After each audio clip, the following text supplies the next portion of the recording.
Muito boa tarde! Hoje tem Copa do Mundo! E se tem Copa do Mundo, tem bate-bola na Amizade FM.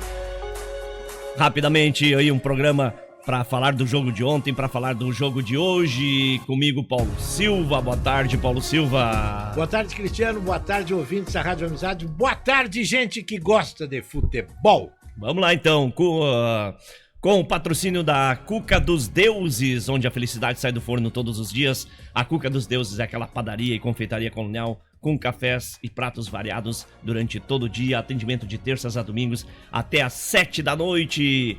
Também 22 horas Casa de Carnes.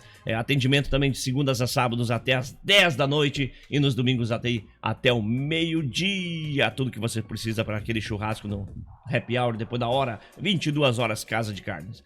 Paulo Silva, o que aconteceu com os teus 3-0, hein, Paulo Silva? Mas tu tem que falar nisso agora, assim, mas de claro, começo? Mas claro, tem que pegar no teu pé, né? Tu pegou no meu... falei certo. Tu pegou no meu pé ontem com a cara que eu fiz quando tu deu o placar? Mas aquela cara foi engraçadinha. É. Aquela cara foi engraçadinha. Tipo assim, foi uma cara de, tem certeza? É, na verdade, eu falei certo. Eu falei 3-0. O problema não foi meu, foi da França. A França que não fez nada. Brincadeira, tio. Quem fez foi a Espanha, né? Ah, fez. A Espanha não deixou.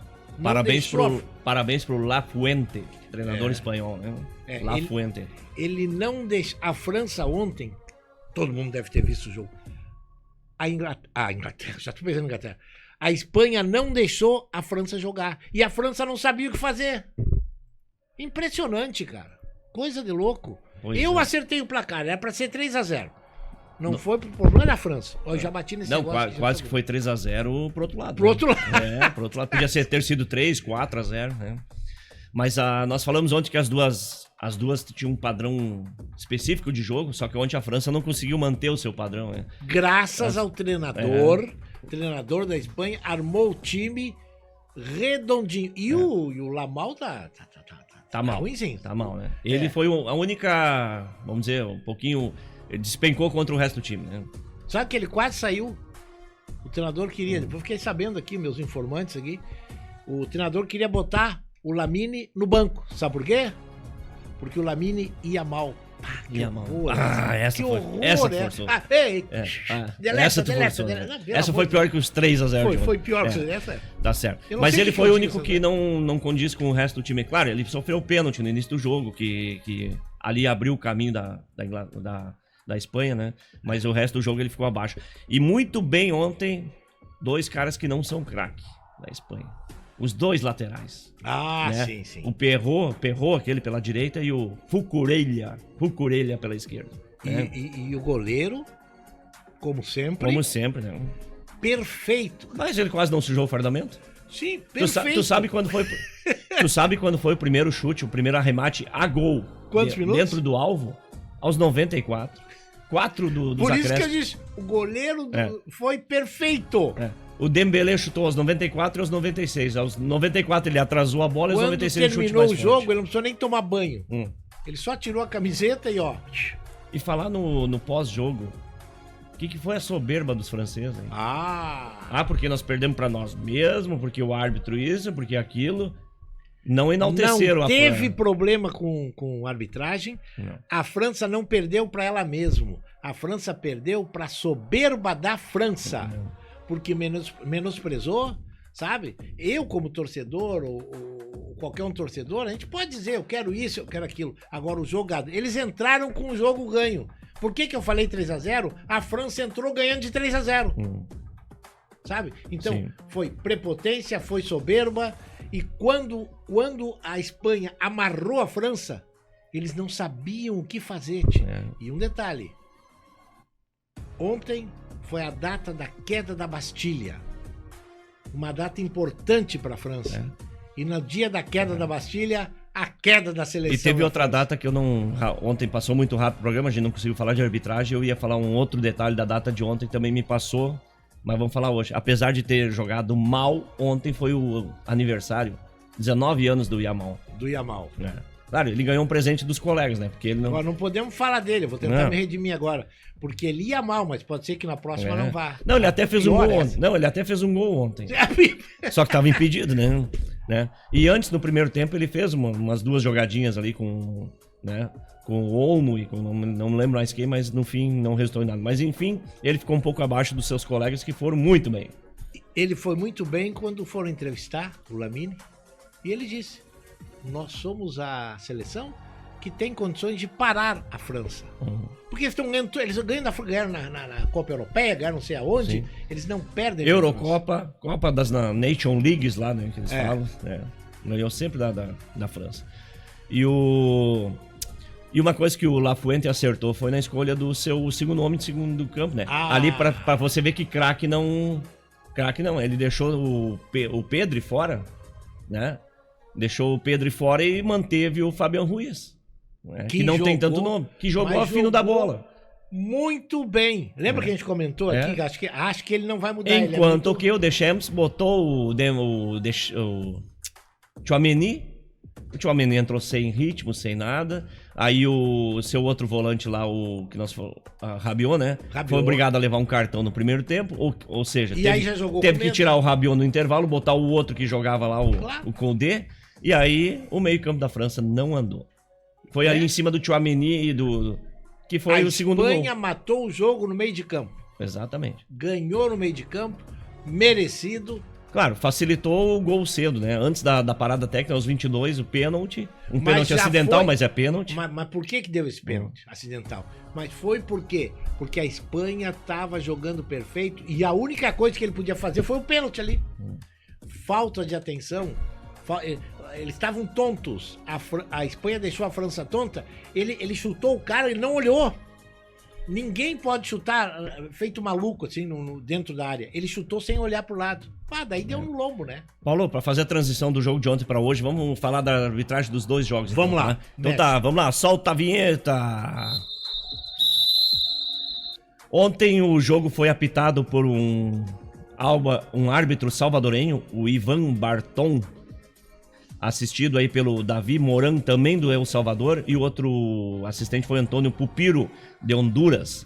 O pessoal, os 2 jogos das semifinais trios, são árbitros da CONCACAF, né, que é a liga, que assim como a Sul-Americana tem a Conmebol, a América Central e do Norte tem a CONCACAF. Então, o pessoal tá dizendo que a FIFA fez isso pra como é que a gente diz? Pra ajudar pra agradar os países que foram anfitriões da Copa desse ano, tá? Então, 2 trios da CONCACAF fazendo o jogo, tanto de ontem como de hoje. E o pessoal falava muito desse Ivan Barton, que não era um árbitro com quilate pra apitar o jogo de ontem, mas ele deixou de dar um cartão pro Yamal, realmente, deixou de dar uma falta aqui e outra ali, mas não interferiu no resultado. O pênalti ele foi convicto, deu né? Na hora. Não precisou do VAR. Né?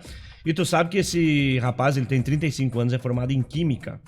E ele se destacou, é a primeira Copa dele, né? Ele se destacou na primeira rodada porque ele foi o primeiro árbitro a dar um cartão vermelho naquela nova lei, naquela nova regra, que o atleta não pode botar a mão... Até agora eu não entendi Não pode botar a mão na boca pra falar com o adversário. Claro que pode estar falando qualquer palavrão, né? Eles querem que o cara bote a mão... Não. Deixa assim. E aí ele expulsou, lembra bem? Ele expulsou o Almiron da Colômbia. Eu quero fazer uma pergunta pra ti, que sabe tudo de arbitragem. Me responde aqui.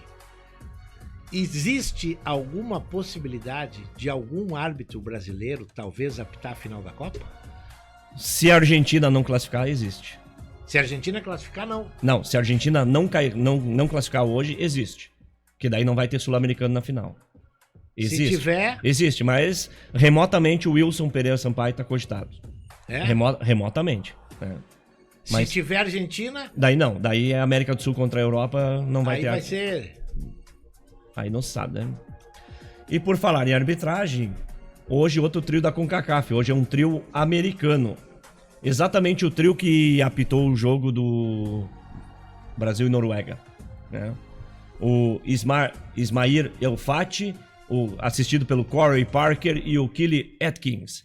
Trio aí europeu para semifinal de hoje. Também estão dizendo que é pouco árbitro para muito jogo, mas vamos ver como é que fica, né? Ele apitou 3 jogos, então, nessa Copa aí, que foi Holanda 2-2 com o Japão, Espanha 1-0 no Uruguai, esses 2 jogos muito apertados, né? Ele foi muito bem, que credenciou ele a apitar Brasil e Noruega, que a gente já falou, não passou por ele o resultado da partida também, né? E ele também apitou 3 jogos na Copa de 2022. E esse jogo de hoje, entre Argentina e Inglaterra, ele tem um elemento a mais, né, Cris?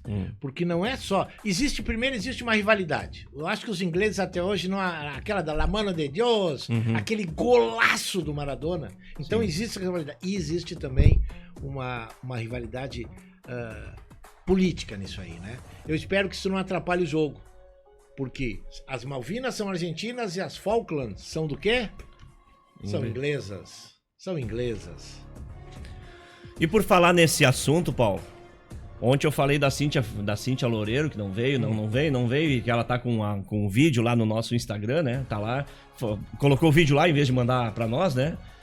Ela ouviu e mandou um áudiozinho pra nós. Ah, muito bem, tava na hora, né? Que mordomia. Então tá, falando em rivalidade entre ingleses e argentinos, seja bem-vinda, Cíntia Loureiro. Nesta quarta-feira, Inglaterra e Argentina entram em campo para disputar uma vaga na final da Copa do Mundo. E quando essas duas seleções se enfrentam, a história nunca vem sozinha. A rivalidade é antiga, cheia de capítulos marcantes, mas um desses capítulos mudou o futebol para sempre: a criação dos cartões amarelo e vermelho. Hoje parece simples. O árbitro mostra o amarelo e todo mundo sabe que é uma advertência. Se ele mostra o vermelho, todo mundo sabe que é expulsão. Mas até o fim dos anos 60 não era assim. Os árbitros já podiam expulsar jogadores, mas essa decisão era comunicada apenas verbalmente. E numa Copa do Mundo, com jogadores e árbitros de vários países, isso podia virar uma confusão de idiomas. Foi o que aconteceu em Inglaterra e Argentina nas quartas de final da Copa de 1966. Durante a partida, o árbitro alemão Rudolf Kreitling decidiu expulsar o capitão argentino Antônio Ratin. Só que havia um problema. O árbitro não falava espanhol e Ratin não falava alemão. Resultado, ninguém se entendeu. Ratin demorou vários minutos para descer do campo. Os jogadores reclamavam, o árbitro tentava se impor, a torcida não sabia o que estava acontecendo e o jogo ficou parado no meio de uma grande confusão. Quem acompanhou de perto aquela situação foi o inglês Ken Aston, que trabalhava com a arbitragem do torneio. Depois do jogo, andando por Londres, ele viu um semáforo e teve a ideia: se no trânsito o amarelo significa atenção e o vermelho significa pare, por que não usar a mesma lógica no futebol? Nasciam ali os cartões amarelo e vermelho. A novidade só seria usada oficialmente 4 anos depois, na Copa de 1970 no México, e desde então virou uma linguagem universal do futebol. Não importa se o jogador fala espanhol, alemão ou qualquer outro idioma. Quando aparece o cartão, todo mundo entende. Muito bem, Cíntia Loureiro, obrigado pelas informações. Realmente, né? Lá na Inglaterra, em 66, começou a rivalidade. Aí por isso, esse alemão que apitou o jogo em 70 entrou com os cartões amarelo e vermelho, como ela falou na história. Aí teve em 86, já em meio embate das Malvinas, a mão de Deus Maradona lá, a Argentina ganhou de 2-1. E aí veio a revanche em 2002, 1-0 para a Inglaterra na Copa lá do Japão e Coreia, né? A Inglaterra, a campanha da Inglaterra nessa Copa vem aí com 2 vitórias e um empate na fase classificatória. Aí na segunda fase ganhou de 2-1 do Congo, da seleção do Congo. Nas oitavas de final ganhou de 3-2 do México, lá na cidade do México, né? Que a Inglaterra teve que viajar. E depois ganhou da Noruega por 2-1. E a Argentina, como é que veio, Paulo? A Argentina não interessa do jeito que ela vier, porque ela vai perder. Eu já vou dar o resultado aqui também. Já vou dar o resultado aqui, antes de ir embora. Porque eu tô nervoso, tô preocupado hoje. Quanto é que é o jogo? 3-0 pra Inglaterra. Pra Inglaterra? Pra Inglaterra. Tem certeza? Absoluta. Olha, eu acho... O meu palpite... A cara dele, o meu palpite é que vai pra prorrogação, tá? Prorrogação, porque a Argentina tá adorando uma prorrogação nessa Copa, né? Tá adorando fazer hora extra. O que é isso aí? Isso aqui é o seguinte, Cris. Antes de ir embora, eu vou te dizer. Sexta-feira tem Grêmio, gente. Tem Grêmio sexta-feira. E eu já tô nervoso. Isso aqui é meu kit de sobrevivência pra poder assistir o Grêmio. Quer ver, ó? Porque tá aqui, ó. Tem jogo do Grêmio na sexta-feira. Tá aqui, ó. Ó, chazinho de maracujá pra eu ficar menos nervoso. Eu fico com gastrite. Tá aqui. Olha aqui. Esse aqui é ansiolítico. Nossa senhora. Esse aqui é antidepressivo. Nossa senhora. Esse aqui é remédio pra pressão. E o mais importante... O que é isso aí? Isso aqui, uma vela, Cris. Ai, ai, ai. Uma vela. Pra Santo Expedito, o santo das causas impossíveis, o Grêmio abala meu psicológico. Eu vou me embora, cara. Eu vou embora. Tá certo, tá certo. Vambora. Ó, falando aí pra finalizar a partida de hoje, o jogo hoje é em Atlanta, né? O Atlanta Stadium foi inaugurado em agosto de 2017, tem capacidade para 72 mil torcedores. Sabe em que cidade fica? Não é Atlanta. Normalmente fica em outra cidade, né? Esse fica em Atlanta. Finalmente! Atlanta, estádio da Geórgia, na região sul dos Estados Unidos, tá? Porque toda regra tem a exceção.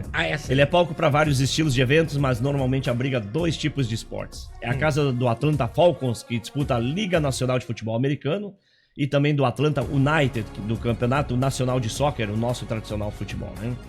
Considerado estádio com o melhor design de todo mundo, sendo que uma de suas laterais imita a grade frontal de um automóvel de uma marca que leva o nome desse estádio. Só, não vou dizer a marca, mas é alemã. Automóvel de marca Fuca! alemã. Sediando nessa Copa um total de 8 partidas, sendo 5 na primeira fase, uma nas 16ª de final, uma nas oitavas e este pela semifinal, que é o jogo de despedida, tá bom? E é o seguinte, Inglaterra e Argentina, tá rolando bolão lá no Instagram da Amizade, né? Rolando em bolão até a hora do jogo, até as 4 da tarde. Até as 4, hein? Pode dar teu palpite aí entre os acertadores, sorteio de uma camiseta da torcida da Amizade, tá bom? E também tá rolando a enquete até as 4 da tarde, você entra lá no Instagram, dando a sua opinião, quem classifica pra final contra a Espanha, se é Inglaterra ou Argentina. Por enquanto tá quase palma a palma, Inglaterra um pouco na frente. 53% pra Inglaterra e 47% pra Argentina, tá palma a palma, né? Lembrando que o perdedor de hoje joga sábado às 6 da tarde, a partir das 6 da tarde contra a França, e o ganhador joga no domingo a partir das 4 da tarde contra a Espanha, tá certo? E depois do jogo, eu já vou juntar Tá meu bom. kit, eu vou me preparar e eu vou assistir o Grêmio. Tá certo? Lembrando O Grêmio. lembrando que a gente volta, né? Domingo, né, Paulo? Domingo, meio-dia. Aqui. Meio-dia e pouco aí. Primeiro né? ritmo de cap, depois tempero muito mais. E no meio do depois- tempero a gente faz um bate-bola especial aí pra abertura dessa grande final. E na segunda a gente volta pra fazer o fechamento do bate-bola dessa Copa, tá bom? Lembrando que o nosso patrocínio é de 22 horas Casa de Carnes. Atendimento de segundas a sábados até as 10 da noite e nos domingos até o meio-dia. 22 horas Casa de Carnes ali na João Correia 930, centro de Igrejinha, próxima à Câmara de Vereadores. Também Cuca dos Deuses, onde a felicidade sai do forno todos os dias. Padaria e confeitaria colonial com café e pratos variados até às 7 da noite, de terças a domingos, até às 7 da noite na RS 115, no bairro Saibreira. E o seguinte, vai entrar aí também, a partir de amanhã, no Insta da rádio, vai entrar a enquete sobre quem vai ganhar o título, vai entrar o bolão também para dar o palpite da final, e um post aí com a promoção da Cuca dos Deuses. Vamos sortear um mini café colonial para 2 pessoas, para quem participar lá, dar o seu curtir e marcar um amigo aí também. Vai ter promoção da Cuca dos Deuses também, junto com esses, né? Junto com os demais produtos do Instagram da Amizade FM, tá bom? Confere nossos vídeos aí no YouTube, @Rádio Amizade 98.7, tá bom? Bate-bola então, volta no domingo, no meio do tempero bom demais. Abraço a todos, abençoada semana, até lá! Vamos embora com o meu kit.